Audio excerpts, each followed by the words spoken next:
Viewers, welcome to Madiha FX. कैसे आप सब लोग? उम्मीद करती हूँ आप सब खैरियत से होंगे। आज मैं आप लोग के लिए लेके आई गोल्ड के एनालिसिस, लेकिन इससे पहले मेंबर्स मैं आप लोगों के साथ एक चीज़ डिस्कस करना चाहूँगी। जैसा कि आप सबको पता है कि मैंने एक पोस्ट लगाई थी जिसके ऊपर मैंने आप लोगों को प्रॉपर बताया था कि मैं अल्हम्दुलिल्लाह, बहुत से ऐसे लोग हैं जो इस मार्केट में बहुत टाइम से काम कर रहे हैं लेकिन प्रॉफिटेबल नहीं है। बहुत से ऐसे लोग हैं जिनके पास एक अच्छी और एक हैंडसम इक्विटी होने के बावजूद भी वो अपने अकाउंट्स को ग्रो नहीं कर पाते, बल्कि डे बाई डे उस इक्विटी को डिक्रीज़ कर लेते हैं। तो उन लोगों को मैं कहना चाहूँगी कि वो मुझसे कॉन्टैक्ट करें। मैं एक ऐसा ग्रुप बना रही हूँ, जितने भी बड़े इक्विटी होल्डर हैं, जितने भी लोगों के पास ज़्यादा इक्विटी है, उनके साथ मेरा पर्सनली फुल सपोर्ट रहेगा। हम एक ऐसा ग्रुप बनाएंगे जिसमें मैं उनके साथ अपनी पर्सनल स्ट्रैटेजीज शेयर करूँगी ताकि वो ग्रो हो सकें और अपनी इक्विटी को एक ग्रोथ दे सकें।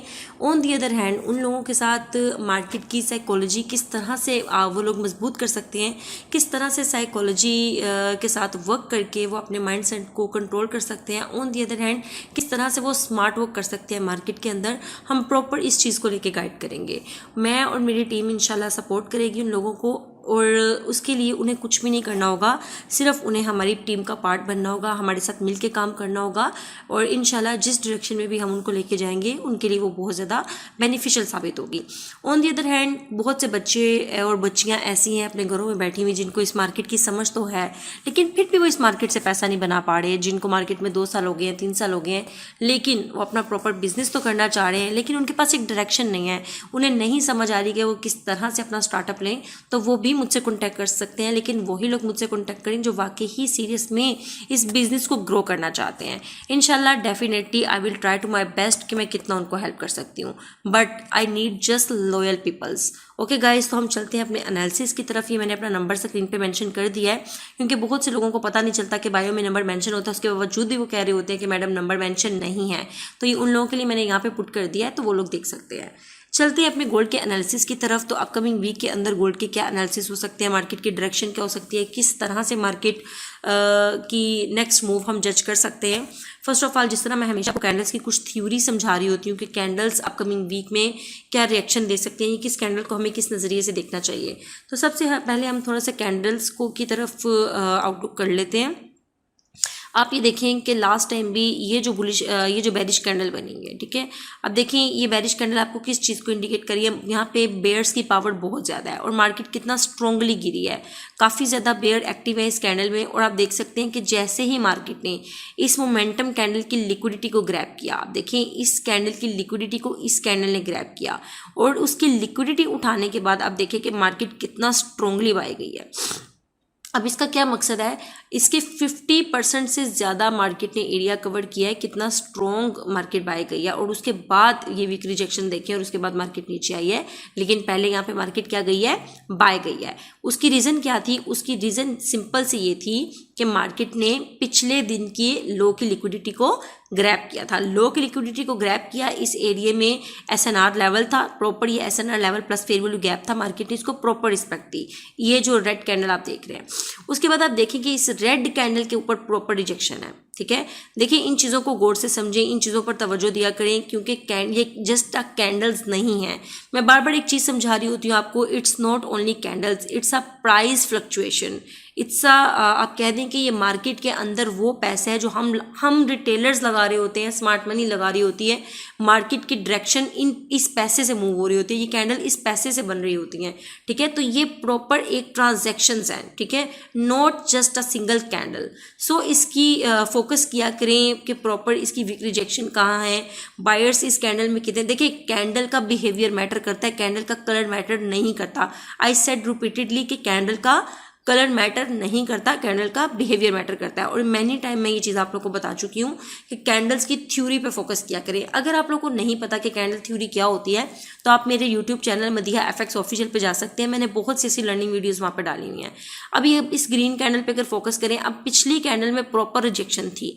अब ये रिजेक्शन किस साइड ज़्यादा नजर आ रही है आपको, अप साइड ज़्यादा नजर आ रही है या डाउन साइड ज़्यादा नजर आ रही है? तो ऑब्वियसली अप साइड रिजेक्शन बहुत ज़्यादा है। इट मीन्स ये अप साइड रिजेक्शन किस चीज़ को इंडिकेट कर रही है, डेली के टाइम फ्रेम के ऊपर ये बायर्स को इंडिकेट करिए कि मार्केट में यहाँ पे क्या हैवी हो गया है, सॉरी सेलर्स को इंडिकेट करिए कि मार्केट में क्या हैवी हो गए हैं, सेलर हैवी हो गए हैं। अब देखिए कि मार्केट कितना ज़्यादा उसके बाद सेल आई। जैसे ही इसने इस कैंडल की लिक्विडिटी ग्रैब की उसके बाद मार्केट ऊपर गई, जैसे ही वीक रिजेक्शन बनी होगी बड़े टाइम फ्रेम के ऊपर, उसके बाद मार्केट कितना स्ट्रोंगली गिरी है और इसने क्लोजिंग दी है मिड पे आके। अब ये थोड़ी गड़बड़ वाली चीज़ होती है, जब भी मार्केट बड़े टाइम फ्रेम की मिड में क्लोजिंग देती है तो उस पॉइंट पे मार्केट इनडिसीजन होती है कि बुलिश और बेरिश मोमेंटम दोनों एक किस्म का सेम मोमेंटम होता है मार्केट के अंदर, तो मार्केट क्या होती है, इनडिसीजन होती है। और देखिए वेरी नेक्स्ट कैंडल में क्या हुआ, वेरी नेक्स्ट कैंडल बुलिश बनी। ठीक है, अब यहाँ पे एक चीज़ सोचने वाली है कि कैंडल तो बुलिश बनी, ठीक है, अब ये इस कैंडल की जब ओपनिंग हुई, देखिए प्रॉपर मार्केट क्या गई, पहले नीचे गई, कितना ज़्यादा मार्केट में स्ट्रॉन्ग सेल लाया। अब इतना ज़्यादा सेल आने के बावजूद मार्केट को बायर्स कहाँ ले गए, कितना स्ट्रॉन्गली ऊपर लेके गए और इसकी क्लोजिंग कहाँ पे हुई, मिड से ऊपर क्लोजिंग हुई। अब रिजेक्शन ऊपर भी थी और रिजेक्शन नीचे भी थी। अब नीचे वाली रिजेक्शन ने तो वर्क कर लिया क्योंकि मार्केट बाय चली गई, अब काम था ऊपर वाली रिजेक्शन का। ऊपर वाली रिजेक्शन ने वर्क करना था, तो नेक्स्ट कैंडल क्या बनी, रेड बनी।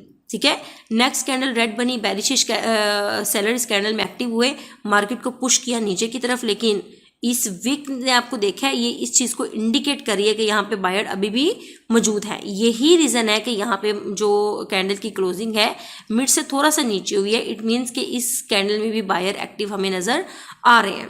अब हम आने वाले सिनेरियो में क्या देख सकते हैं, आने वाला सिनेरियो कुछ इस तरह से हो सकता है।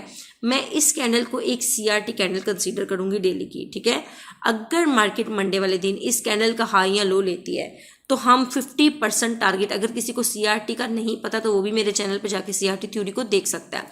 अगर मार्केट इसके हाई की लिक्विडिटी को ग्रैब करती है या इसके लो की लिक्विडिटी को ग्रैब करती है तो हम उसकी जो अल्टरनेट डायरेक्शन है उसमें आराम से 50% का टारगेट अचीव कर सकते हैं। अब ये जो कैंडल है बेरिश कैंडल है और ये डेली की कैंडल है, ठीक है, और इसने क्लोजिंग दी है मिड से ऑलमोस्ट नीचे क्लोजिंग दी है, मतलब ये बेरिश ही इंडिकेट कर रही है। और अभी इस वीक के अंदर लिक्विडिटी भी पड़ी हुई है। ठीक है, तो पॉसिबिलिटी है कि मार्केट मंडे वाले दिन थोड़ा सा नीचे आए और उसके बाद हम इसको बाय की तरफ देखें। हम चलते हैं एक दफ़ा छोटे टाइम फ्रेम के अंदर, हम छोटे टाइम फ्रेम के अंदर भी जाके चीज़ों को चेक इंडिकेशन मिल सकती है। अब अगर हम छोटे टाइम फ्रेम की बात करें, ये H4 का टाइम फ्रेम है। ठीक है, H4 के अंदर मैं मार्केट को किस तरह से एक्सपेक्ट करी हूँ, देखिए मैं आपके साथ मार्केट के हमेशा हर सिनेरियो इसलिए शेयर कर रही होती हूँ कि time frame is a king, time frame is the king of forex. ठीक है, टाइम फ्रेम एक बहुत बड़ी मेथडोलॉजी है एक किस्म की। अगर आपको टाइम फ्रेम्स को यूज़ करना आता है तब आप बहुत अच्छी पावर है आपके पास की, क्योंकि अगर जिसको टाइम फ्रेम्स का यूज़ करना आता है वो मार्केट में कभी भी आप कह दें कि ये नहीं हो सकता कि प्रॉफिटेबल ना हो। अब पॉसिबिलिटी है कि मंडे वाले दिन मार्केट एक दफ़ा नीचे आए इस लेवल के ऊपर, इस लेवल को रिस्पेक्ट दे। ठीक है, और इस लेवल की ये जो आप डबल विक्स देख रहे हैं ना, ये प्रॉपर लिक्विडिटी लेवल है। मार्केट इसकी लिक्विडिटी उठाए यहाँ से, ठीक है, इस लेवल को रिस्पेक्ट दे और वापस मार्केट क्या करे, वापस मार्केट अपसाइड मूव कर जाए।